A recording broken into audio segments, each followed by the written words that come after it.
Hello children, this is Paradise Lost class 5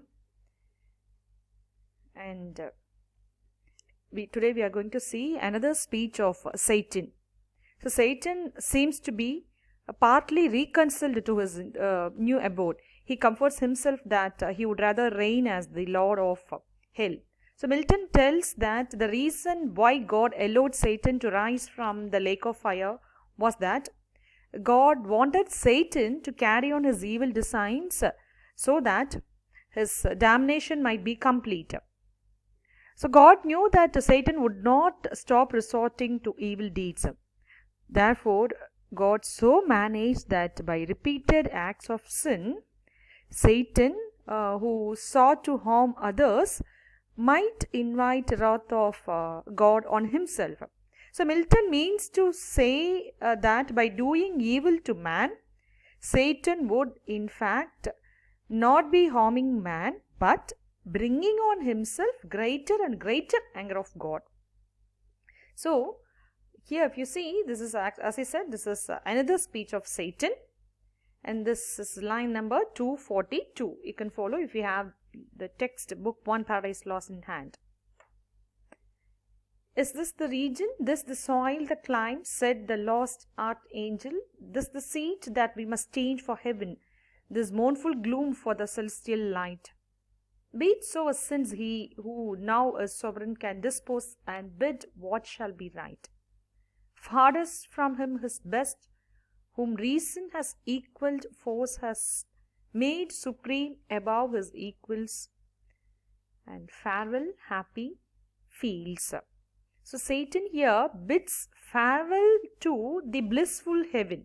Okay, so he says farewell happy fields. So he bids farewell to the blissful state, though with a heavy heart. Okay, and he welcomes hell and all its horrors. See, Satan is at least consoled by the thought that he is the sole occupant of hell, in a way its ruler, which he always wants to be. And he feels that it is the mind that makes a situation happy or reverse. So it is the attitude of mind that matters, neither place nor time.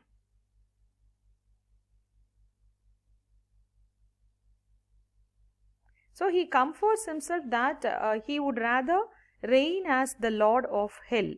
So after all, the place or circumstance can little affect his mind. So he prefers reigning in hell to serving in heaven. So he proceeds now to summon the rest of his companions from their trance. So he says, see, farewell happy fields,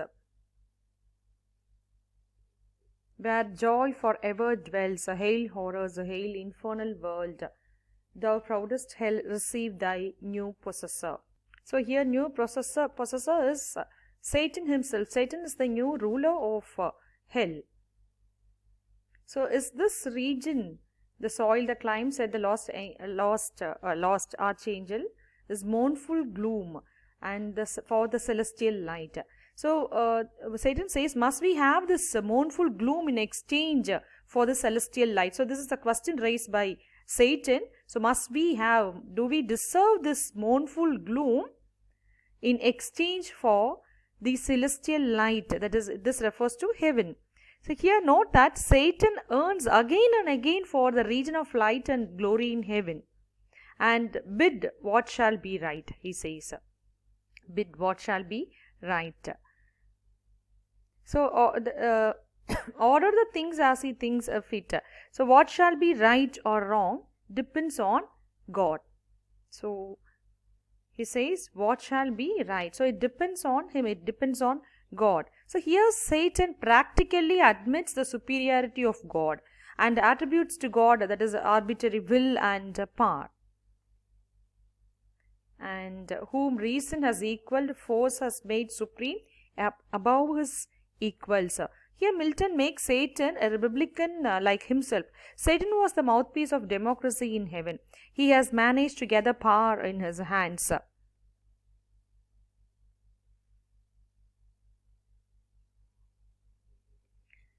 And he bids farewell to heaven And he says, this receives, hell receives new possessor. The mind is a mind not to be changed by place or time. The mind is its own place and in itself can make a heaven of hell, a hell of heaven. So Satan again asserts the integrity of himself. And here you must note the use of its here. So that is the mind can be independent of time and place.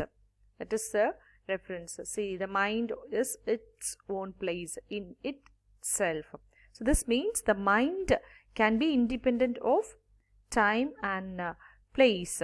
And mind can convert heaven, that is the state of happiness, into hell, that is a state of misery, and hell into heaven. So Satan here expresses the stole doctrine according to which the mind is above pain and sorrow.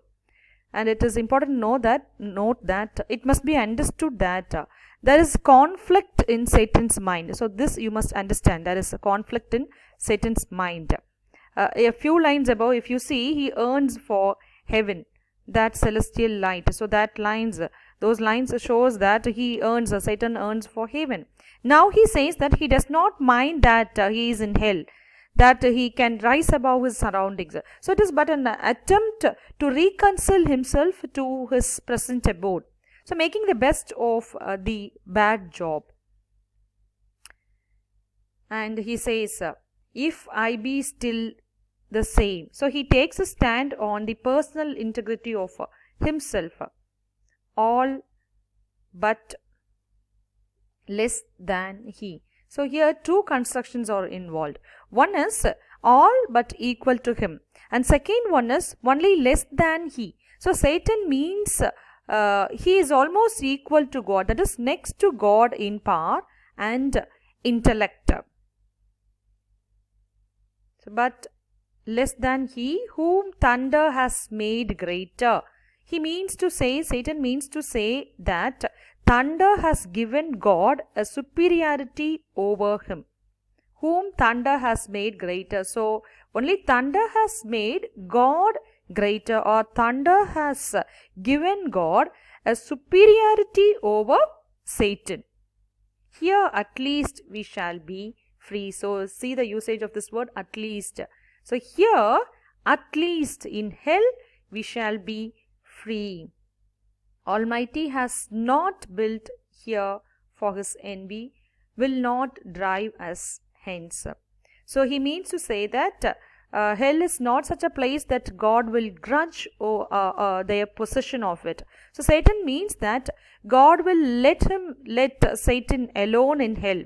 That is, leave him free to carry on his own way.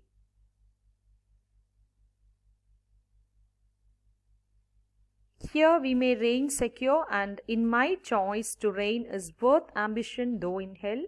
Better to reign in hell than serve in heaven. So very important line. Better to reign in hell than serve in heaven. So the point is this: Satan is ambitious of reigning as a lord. Since he cannot reign in heaven as its lord, he prefers to reign in hell. So ambition is the keynote of Satan's character.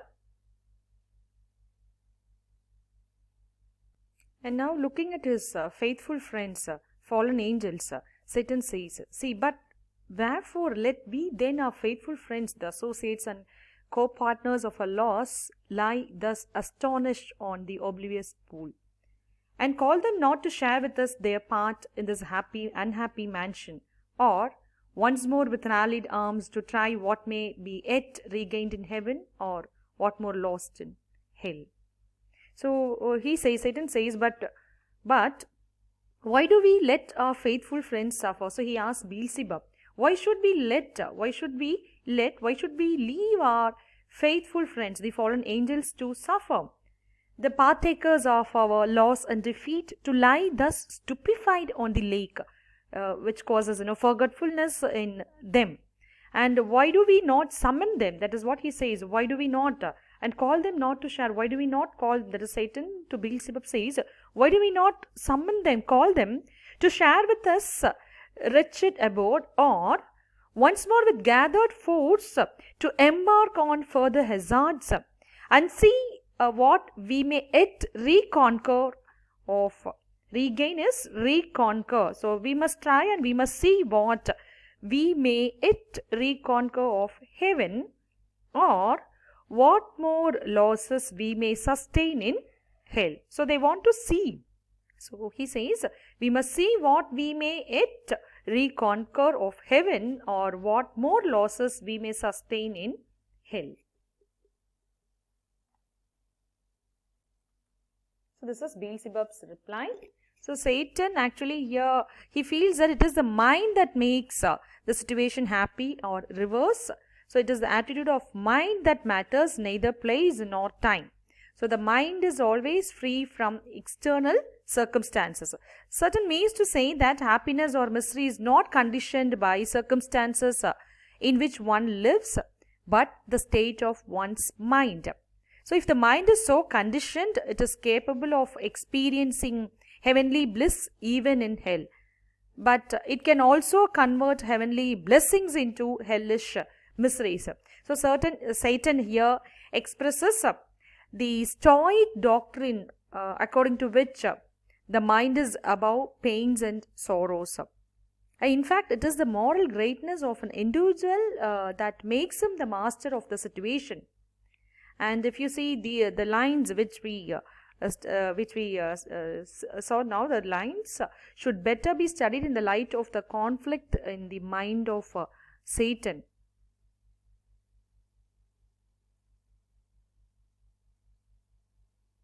So next, this is Beelzebub's reply.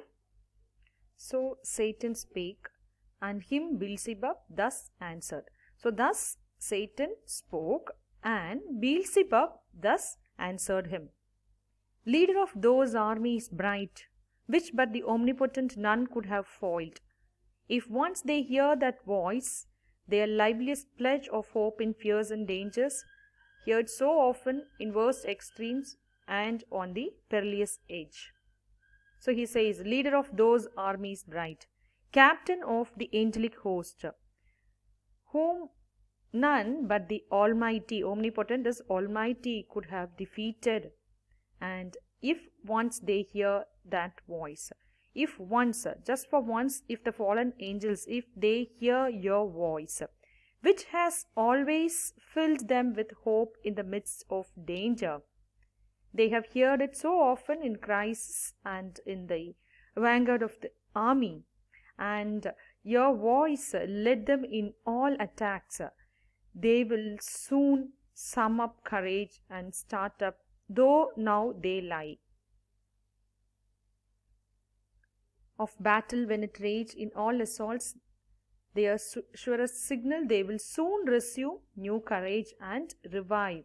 So if they hear your voice, they will soon sum up courage and start up, though now they lie wallowing and prone, growling and prostrate on yon lake of fire, as we erewhile.